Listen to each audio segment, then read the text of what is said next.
Hi everyone, welcome back to my channel. আবারও চলে এলাম আর একটা ছোট্ট মিনি ব্লগ নিয়ে। অনেক দিন হয়ে গেছে মিনি ব্লগ শেয়ার করা হয় না।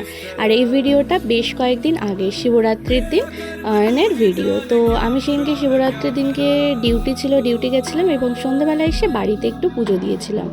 তো ঘরে সব কিছু স্নান করে ফ্রেশ হয়ে গুছিয়ে গেছে নিয়ে ঘরে প্রদীপ জ্বালিয়ে শিবের মাথায় জল ঢেলে নিলাম এবং তারপর আমাদের বাড়ির পাশে যে মন্দির আছে সেই মন্দিরে যাব বলে রেডি হচ্ছিলাম। আর আমাদের বাড়িতে এসেছিলো পৌশালী, আর ও আর আমি এবারে একসাথে দুজনে জল ঢালতে গেছিলাম। তাই দুজনে সেই উদ্দেশ্যে মন্দিরে যাওয়ার উদ্দেশ্যে বেরিয়ে গেছিলাম এবং মন্দিরে গিয়ে দেখি প্রচুর ভিড়, অনেক মানুষের ভিড়। তারপর বেশ 1-1.5 ঘন্টা মতন লাইনে দাঁড়ানোর পর ফাইনালি আমি জল ঢালি এবং জল ঢেলে অঞ্জলি দিয়ে প্রায় রাত 10টা-11টা নাগাদ বাড়ি আসি। তো আমি আমার শিবরাত্রির দিনটা এইভাবে কাটালাম। তোমরা কিভাবে তোমাদের শিবরাত্রির দিন কাটিয়েছিলে অবশ্যই কমেন্ট করে জানিও।